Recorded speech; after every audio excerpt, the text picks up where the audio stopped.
Imagine a world in chaos. The once mighty Roman Empire, a beacon of civilization for centuries, is crumbling. Its legions, once unstoppable, are now shadows of their former glory, stretched thin across a vast and fractured realm. The emperors, once revered as living gods, are now mere mortals grappling with forces beyond their control. The very fabric of society, held together by Roman law and order, is tearing at the seams.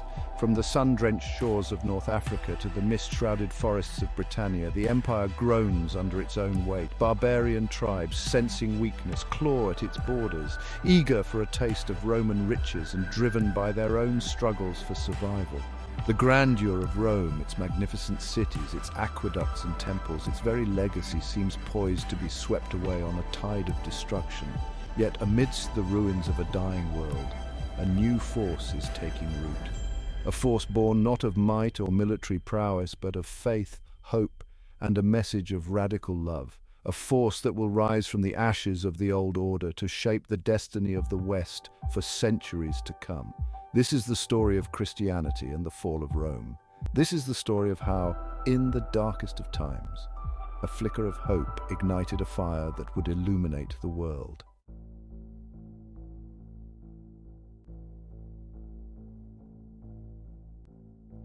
The Roman Empire, for all its glory, was not invincible. Its foundations, laid centuries before in conquest and ambition, were riddled with cracks. Corruption festered within the Senate, the once august body now a viper's nest of intrigue and self-interest. The common people, burdened by crushing taxes and a succession of inept rulers, grew disillusioned. The legions, once the embodiment of Roman discipline and power, were increasingly composed of mercenaries with little loyalty to Rome itself. The empire was a magnificent edifice, but it was built on sand. Economic instability shook the empire to its core. Constant wars depleted the treasury, while lavish spending by the ruling class further drained the coffers. The once bustling trade networks that connected the far-flung corners of the empire began to unravel, choked by banditry and instability. Inflation soared, eroding the purchasing power of the denarius, the silver coin that was the lifeblood of the Roman economy. The common people, once content with bread and circuses, now faced hardship and uncertainty. As the empire weakened from within, external pressures mounted. Barbarian tribes, long a thorn in Rome's side, grew bolder, emboldened by the empire's fragility. The Goths, the Vandals, the Huns, names that would become synonymous with destruction, pressed against Rome's borders, driven by a potent mix of fear and ambition. They sought land, they sought wealth, and they sought a place within the collapsing Roman world. Their arrival would forever alter the course of history.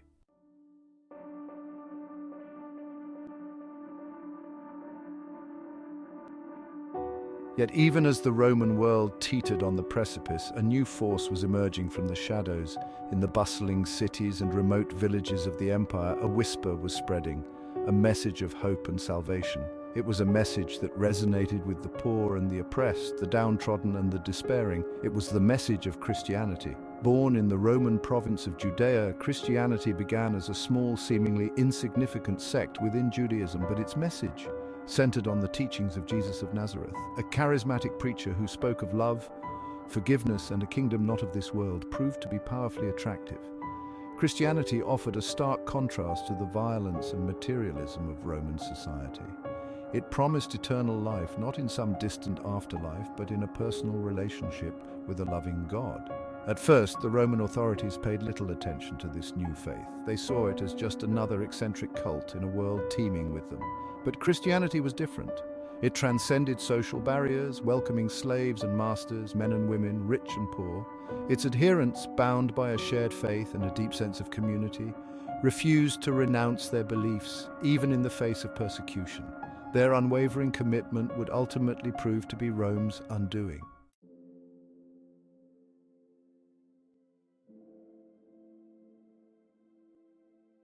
The early Christians faced brutal persecution at the hands of the Roman authorities. They were accused of atheism, cannibalism, and sedition. They were thrown to the lions in the Colosseum, burned at the stake, and crucified. Yet the blood of the martyrs, as the saying goes, became the seed of the church.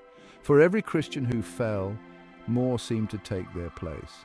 The Roman Empire, for all its military might, could not extinguish the flame of faith that burned in the hearts of the Christians. In fact, the very act of persecution seemed to strengthen the resolve of the believers.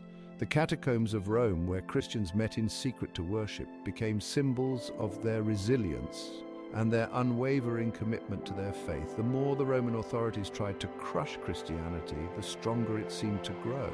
The story of Christianity and the fall of Rome is a complex one, a tapestry woven from threads of faith, politics, war, and cultural transformation.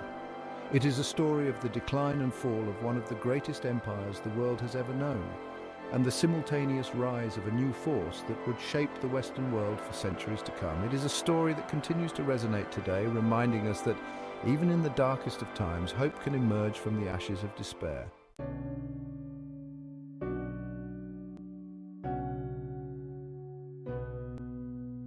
The Roman Empire, once a monolith, began to resemble a mosaic haphazardly pieced together. Regions once basking in the light of Roman order found themselves drifting away, the empire's grip weakening like the hands of an aging emperor. The legions, those disciplined engines of Roman might, were now stretched thin, tasked with holding together a realm that seemed determined to unravel. The year 476 AD marks a date etched in the annals of history. The year the last Roman emperor in the West, Romulus Augustulus, was deposed. A young man, a puppet emperor in truth, his removal was less a thunderclap and more a melancholic sigh, the final whisper of a dying wind. Yet to imagine Rome collapsing in a single dramatic event is to misunderstand the nature of empires. Their falls are not singular events but drawn-out processes, slow bleeds that can span generations. The decline of Rome was a slow burn, a gradual unraveling of the very systems that had propelled its rise. The once vibrant trade networks, the arteries of the empire began to clog, choked by instability and the encroaching shadow of barbarian raids. Goods that once flowed freely from the sands of Egypt to the rain-soaked shores of Britain became scarce, their movement fraught with danger. The empire, once a unified whole, began to fragment, its far-flung provinces increasingly isolated, left to fend for themselves in a world growing ever more perilous.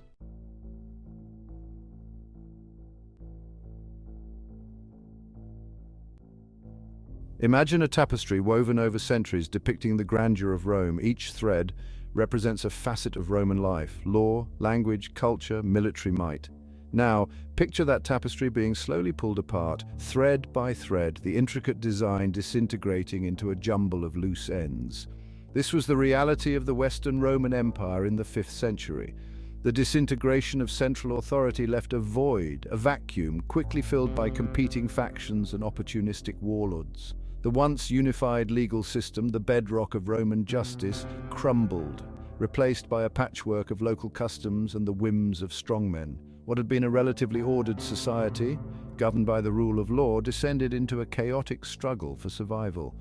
In this turbulent sea of change, the Roman Senate, that once venerable body, found itself adrift, its power waning with the empire it represented.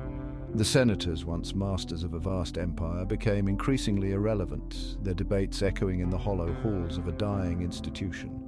Some clung desperately to the vestiges of their power, while others sought accommodation with the new forces shaping the political landscape. The very heart of Roman governance, once a symbol of stability and continuity, was now a microcosm of the empire's decline.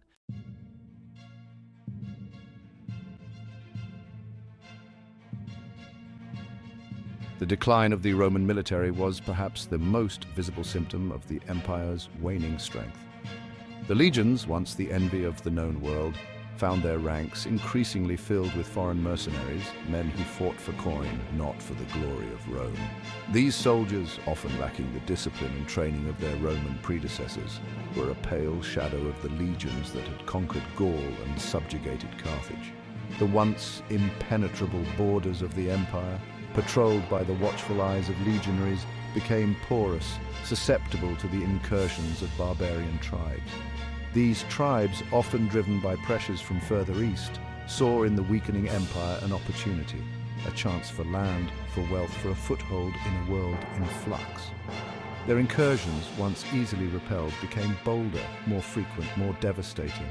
Cities, once bustling centers of commerce and culture, began to empty, their populations fleeing the threat of barbarian raids and seeking refuge in the countryside. The grandeur of Roman architecture, those enduring symbols of imperial might, began to crumble, neglected and exposed to the elements.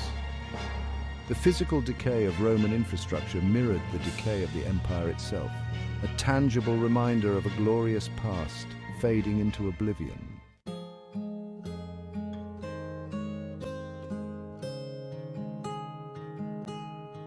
The economic woes of the late Roman Empire hit the common people the hardest.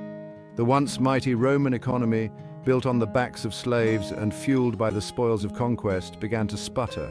Wars, both foreign and domestic, drained the imperial treasury, while rampant corruption and mismanagement further exacerbated the problem. The denarius, the silver coin that had been the lifeblood of the Roman economy, was debased, its silver content reduced to a fraction of its former value. Inflation soared, prices skyrocketed, and the common people, already burdened by crushing taxes, found themselves struggling to afford even the most basic necessities. The gap between rich and poor, always a chasm in Roman society, widened into an unbridgeable gulf. As the economic situation deteriorated, so too did the social fabric of the empire.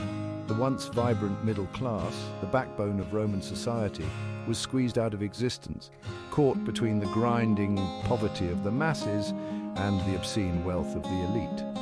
Resentment towards the ruling class festered, fueled by a sense of injustice and a growing belief that the empire no longer served the interests of its people. In this climate of despair and disillusionment, the seeds of discontent were sown, ready to blossom into open revolt.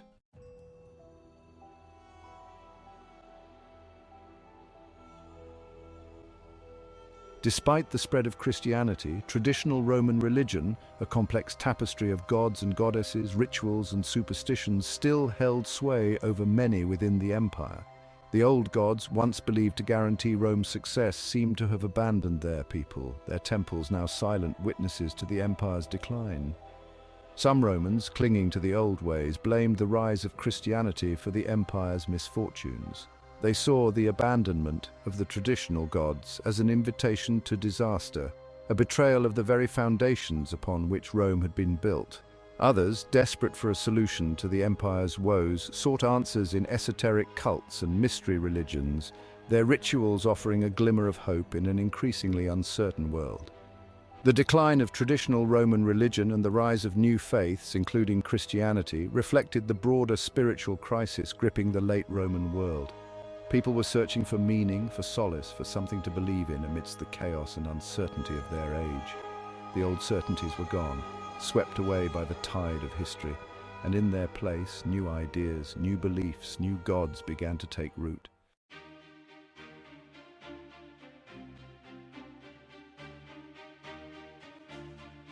Imagine a fire, small at first, flickering in the darkness. The Roman Empire in its waning days might have seen the burgeoning Christian faith as such, a minor annoyance, a curiosity amongst the vast array of cults and creeds that colored the empire's spiritual landscape.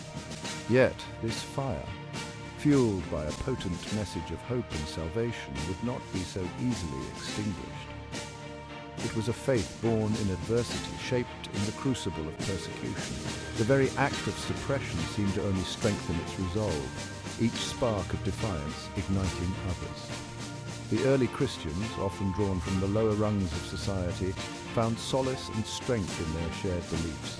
In the face of Roman power, they clung to their faith, finding sanctuary in their clandestine gatherings, their whispers echoing through the catacombs and back alleys of the empire. These were not the powerful or the privileged, but the everyday people, the cobblers and carpenters, the slaves and shopkeepers.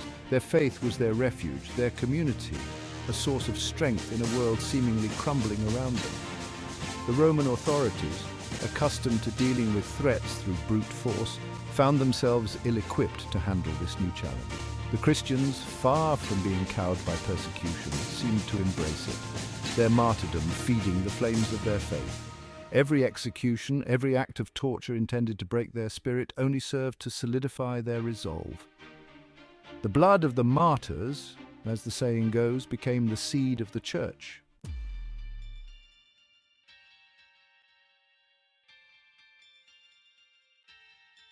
The Roman Empire, for all its sophistication, often resorted to brutal methods to maintain order. Christianity, seen as a challenge to the established order, a threat to the very fabric of Roman society, was met with swift and ruthless repression. The arenas, those grand stages of Roman spectacle, became sites of unimaginable cruelty, the roar of the crowd a terrifying soundtrack to the suffering of the faithful. Christians were accused of atheism, a curious charge in a world awash in gods. Their refusal to participate in the traditional Roman rites, their rejection of emperor worship, was seen as a direct affront to the authority of Rome itself. They were labeled as cannibals, their sacred communion ritual, the sharing of bread and wine, symbolizing the body and blood of Christ, twisted into a macabre spectacle by their detractors. Yet, the more they were persecuted, the stronger their faith seemed to become. The stories of their suffering, passed from person to person, city to city, served as a testament to their unwavering belief. The image of a young woman, Perpetua, facing down wild beasts in the arena, her faith unshaken, became a rallying cry for Christians across the empire. The Roman authorities, in their attempts to crush this burgeoning faith, had inadvertently made it unbreakable.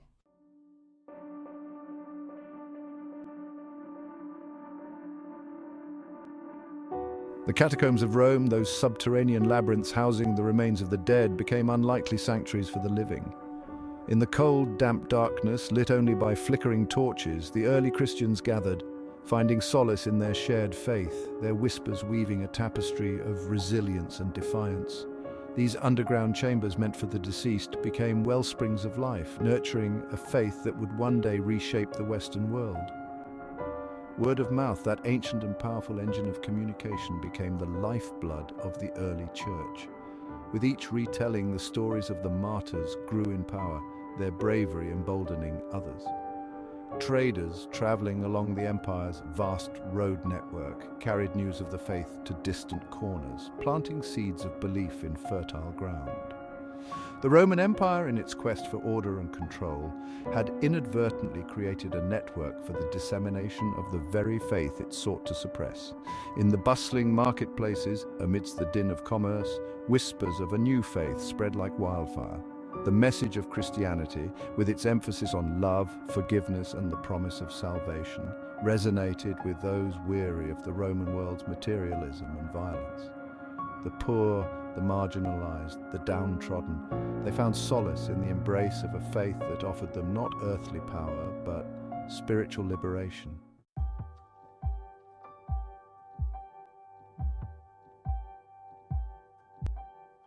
The Roman world, for all its grandeur, was a place of stark contrasts. While the elite indulged in lavish displays of wealth, the vast majority struggled to survive. Slavery was an accepted fact of life, a brutal reality for countless souls denied their freedom. In this world of inequality and injustice, Christianity offered a radical alternative.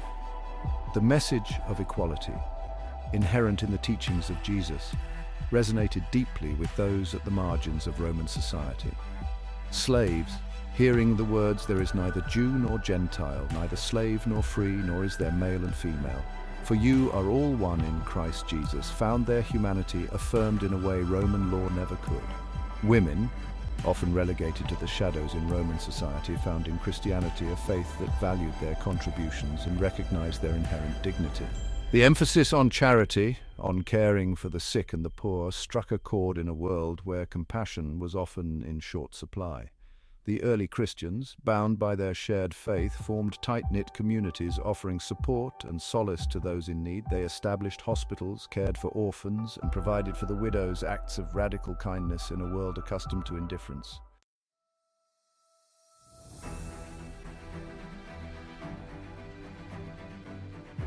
The conversion of Emperor Constantine in the early 4th century marked a turning point in the history of Christianity. Constantine's embrace of the faith, once a persecuted sect, transformed it into a powerful force within the Roman Empire.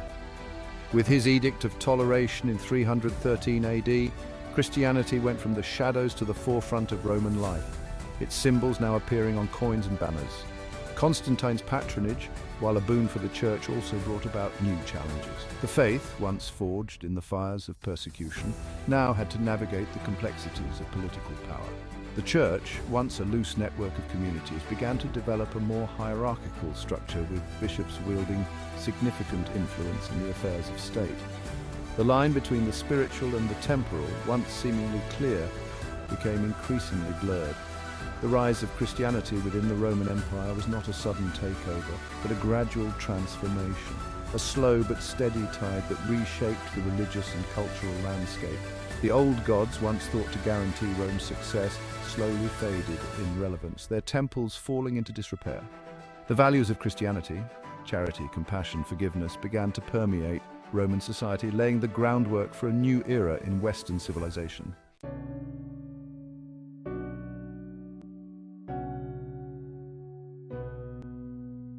Imagine a library in flames, priceless scrolls, repositories of ancient wisdom, consumed by the relentless heat, their words turning to ash.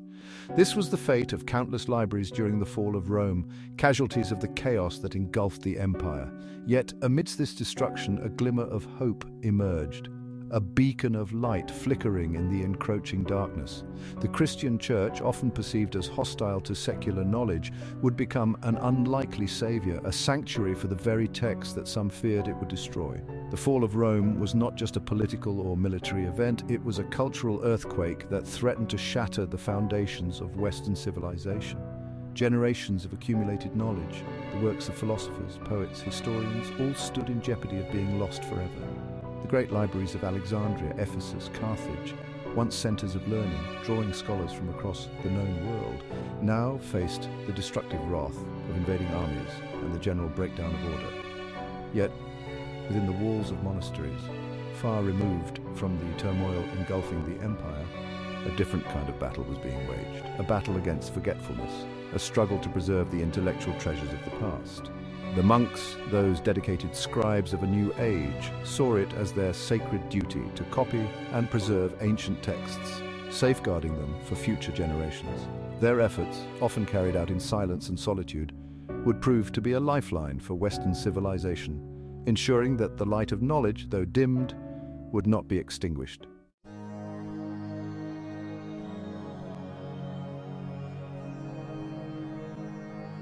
The monks, driven by a deep sense of purpose, embraced the laborious task of copying manuscripts with unwavering dedication. In their secluded scriptoria, those sanctuaries of learning tucked away within the monastery walls, they toiled away, their quills scratching across parchment, preserving the words of Plato, Aristotle, Virgil, minds that had shaped the intellectual landscape of the ancient world. These were not mere copyists, they were guardians of a legacy, their work ensuring that the voices of the past would continue to resonate through the ages. The process of copying a manuscript was arduous and time-consuming, requiring not only technical skill but also a deep reverence for the text itself. Each letter, each word was carefully rendered, the monks often working in silence, their concentration unbroken for hours on end. Mistakes, though inevitable, were met with meticulous correction, the monks understanding that even the smallest error could have profound implications for the meaning of the text. The scriptoria were not just places of work, they were centers of intellectual ferment, where ideas were debated and knowledge was disseminated. Monks from different monasteries would often exchange manuscripts, ensuring the preservation of multiple copies and fostering a sense of shared purpose among these scattered outposts of learning. The monastic network, stretching across the remnants of the Roman Empire, became a vital conduit for the transmission of knowledge, a testament to the enduring power of the written word.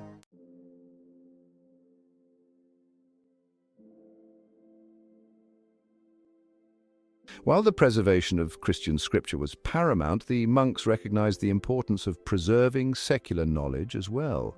They understood that the Bible did not exist in a vacuum, but was part of a larger intellectual tradition, its meaning enriched by the works of philosophers, historians, and poets. Their efforts ensured that the fall of Rome, though a devastating blow to Western civilization, did not result in a complete intellectual collapse. The monks copied works of philosophy, pondering the eternal questions of existence alongside the writings of the early church fathers. They preserved the plays of Sophocles and Euripides, their tragedies reminding them of the fragility of human life and the enduring power of fate. They copied the histories of Herodotus and Thucydides, learning from the triumphs and failures of empires past, drawing parallels between the ancient world and their own turbulent times. The monasteries, in their preservation of both sacred and secular texts, became bridges between the ancient world and the emerging medieval order. They ensured that the knowledge of the Greeks and Romans, though often viewed through a Christian lens, would not be entirely lost to the West.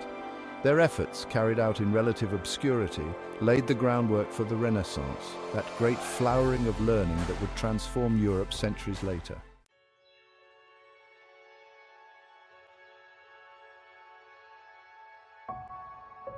The monks, in their isolation, became the unlikely custodians of a world on the brink of collapse. They documented the chaos and upheaval of their age, their chronicles providing invaluable insights into the fall of Rome and the rise of new Germanic kingdoms. Their writings, often infused with a sense of melancholy and loss, offer a poignant glimpse into a world in transition, a world grappling with the collapse of old certainties and the emergence of new realities. The monks, while devout Christians, were not immune to the allure of the classical world. They marveled at the engineering genius of Roman aqueducts and bathhouses, lamenting their decay in their writings. They studied the works of Roman law, recognizing its influence on their own legal systems. They even incorporated elements of Roman architecture and design into their monasteries, a subtle nod to the enduring legacy of the empire they had replaced. The monasteries became repositories not only of knowledge but also of relics, fragments of a lost world preserved amidst the ruins. Marble statues, once gracing Roman villas, found new homes in monastery gardens, their pagan origins forgotten or perhaps reinterpreted in a Christian light. Coins, bearing the visages of Roman emperors, were carefully stored, tangible reminders of a bygone era. These artifacts, imbued with the weight of history, served as a constant reminder of the grandeur that had been Rome and the fragility of human endeavors.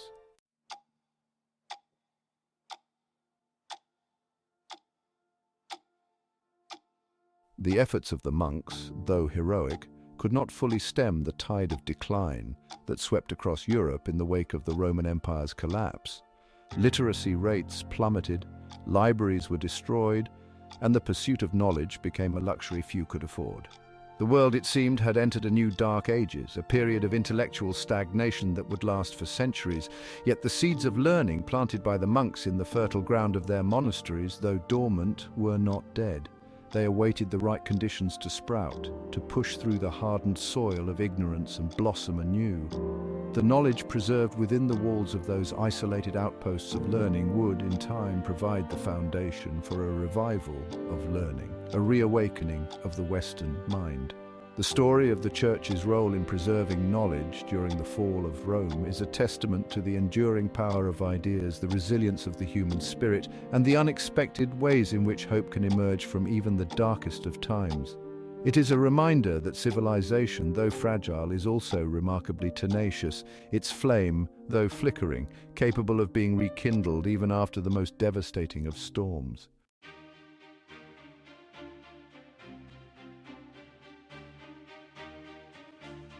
Imagine a storm raging, winds howling, rain lashing down, threatening to tear the world asunder.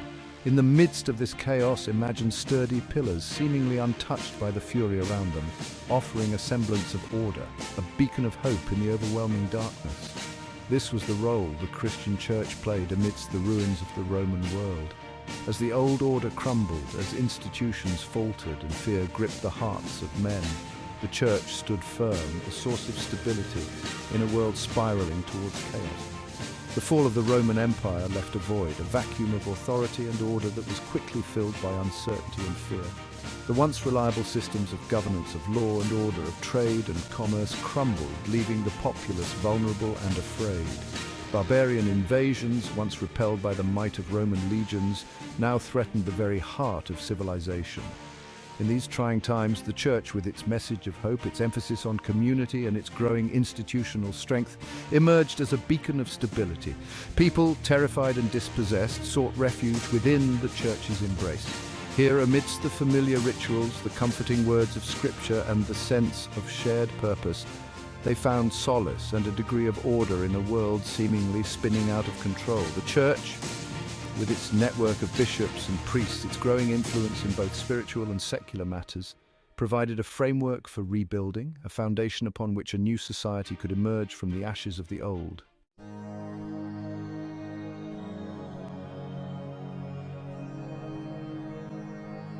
The Church, in the wake of Rome's fall, did not simply offer spiritual guidance. It actively worked to restore order and provide for the needs of the people.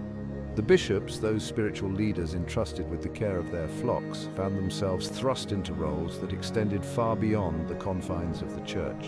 They became mediators, negotiators, and often reluctant administrators, working to fill the power vacuum left by the crumbling Roman bureaucracy.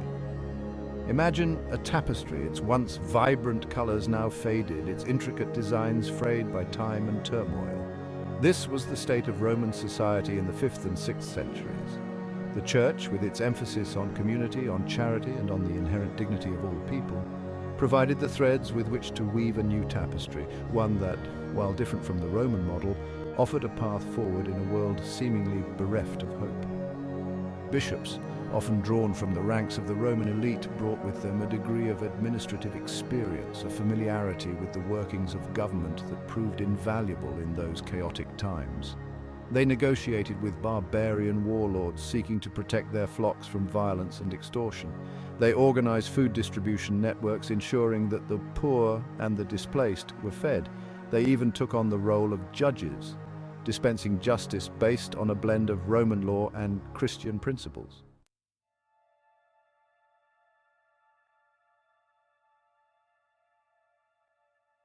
The role of a bishop in the post-Roman world was not for the faint of heart. These men, often thrust into positions of authority with little preparation, faced immense challenges. They had to navigate the treacherous waters of barbarian politics, balance the needs of their flock with the demands of their new rulers, and all the while uphold the tenets of their faith in a world seemingly intent on testing their resolve. Imagine the weight of responsibility bearing down on the shoulders of a bishop, a man of God now tasked with the well-being of an entire community. He walks through the streets of his city, once bustling with commerce, now eerily quiet, the remnants of Roman grandeur juxtaposed with the crude dwellings of barbarian settlers. He sees fear in the eyes of his people, hears the cries of the hungry, and feels the weight of their expectations. He is their shepherd, and the wolves are at the door. Yet, amidst these challenges, the bishops found strength in their faith, drawing inspiration from the stories of early Christian martyrs who had faced persecution with unwavering courage. They saw their role as one of service, of sacrifice, and of unwavering dedication to their flocks. They understood that the Church, in the absence of a functioning Roman state, was the only institution capable of providing a sense of continuity, of order, and of hope.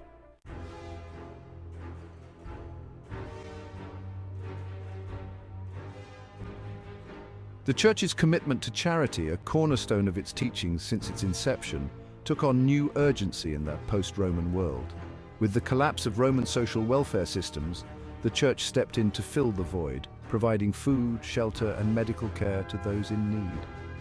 Monasteries, those islands of stability in a sea of uncertainty, opened their doors to the poor and the displaced, offering not just material assistance but also spiritual guidance and a sense of community. The Church's charitable works, however, extended far beyond simply providing for the immediate needs of the poor. Recognizing that true stability required more than just handouts, the Church invested in infrastructure projects, repairing roads, building bridges, and restoring aqueducts, essential services that had fallen into disrepair with the decline of Roman authority. These projects served a dual purpose. They not only improved the lives of the people, making it easier to transport goods, connect communities, and access clean water, but they also provided employment opportunities, giving people a sense of purpose and helping to jumpstart the local economy.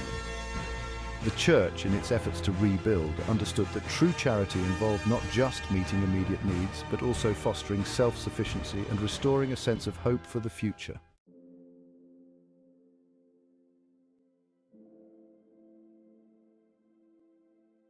The fall of the Roman Empire was a traumatic event, a cataclysmic upheaval that sent shockwaves across Europe. The transition from Roman rule to the patchwork of Germanic kingdoms that emerged in its wake was often violent and chaotic, a far cry from the romanticized notions of barbarian chivalry often portrayed in popular culture. Yet, amidst this turmoil, the Church, battered but unbroken, served as a vital bridge between the old world and the new. The Church's role in maintaining stability during this period was not without its critics. Some accused the Church of becoming too intertwined with secular power, of compromising its spiritual authority for political expediency. Others argued that the Church's embrace of Roman traditions and its accommodation with barbarian rulers represented a betrayal of its early Christian roots. Despite these criticisms, the Church's contributions to the preservation of Western civilization during this tumultuous period are undeniable. It provided a sense of continuity, of order and of hope in a world desperately in need of all three. It preserved knowledge, fostered education and promoted charity, laying the groundwork for the eventual emergence of a new Europe from the ashes of the old. The road to recovery was long and arduous, but the Church, with its unwavering faith and its commitment to the well-being of its flock, helped light the way.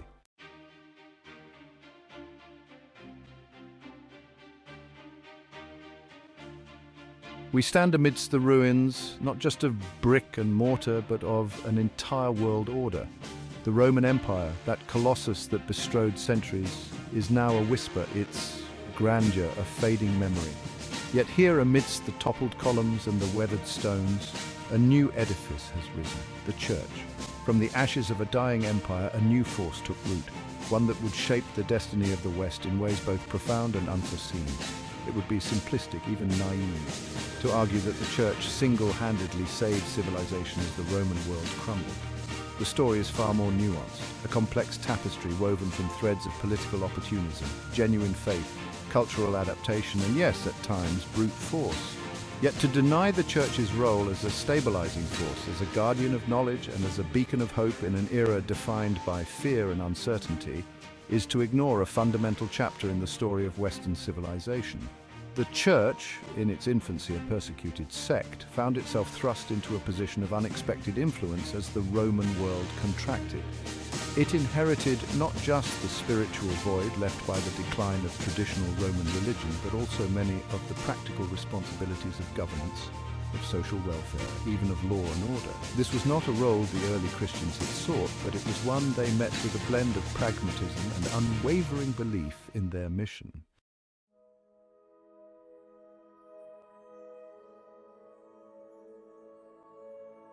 Look around and you'll see the enduring legacy of the Church etched into the very landscape of Europe. The towering cathedrals, those masterpieces of Gothic architecture, stand as testaments to the faith and ambition of those who built them, their spires reaching towards the heavens like prayers frozen in stone. The universities, those centers of learning that would fuel the Renaissance and beyond, trace their roots back to the monastic schools and scriptoria, where knowledge was painstakingly preserved amidst the chaos of the Dark Ages. The Church's influence extended beyond the realm of bricks and mortar, seeping into the very fabric of society, shaping laws, customs, and moral codes. The concept of human dignity, rooted in the Christian belief that all are created in the image of God, provided a counterpoint to the brutal realities of slavery and oppression that had been all too common in the ancient world. The emphasis on charity and compassion, while not always perfectly realized, inspired countless acts of kindness and laid the groundwork for a more humane approach to social welfare. Even those who challenge the Church's teachings, who question its doctrines or critique its historical missteps, cannot deny its profound impact on the development of Western thought. The very act of questioning, of seeking knowledge beyond the confines of dogma, owes a debt to the intellectual tradition fostered within the Church's embrace. The universities, those bastions of free inquiry, might never have existed were it not for the seeds of learning sown in the monastic gardens of the Dark Ages.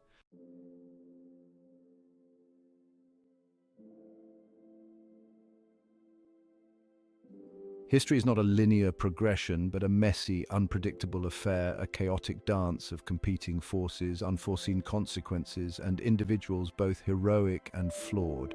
To view the Church's role in the fall of Rome and its aftermath solely through the lens of triumphalism, as a preordained victory march of an unstoppable faith, is to miss the complexity, the nuance, the sheer improbability of it all. The Church that emerged from the ruins of the Roman Empire was not a monolithic entity, but a diverse and often fractious collection of communities, each grappling with the challenges of their time and place. There were power struggles, heresies, and periods of intense internal conflict, moments when the Church seemed as likely to fracture from within as to withstand the pressures from without. Yet, through it all, a common thread endured, a belief in the transformative power of faith, a commitment to preserving knowledge, and a sense of responsibility for the well-being of the community. These values, often tested and challenged, ultimately shaped the Church's response to the fall of Rome, guiding its actions and influencing its legacy in ways that continue to resonate today.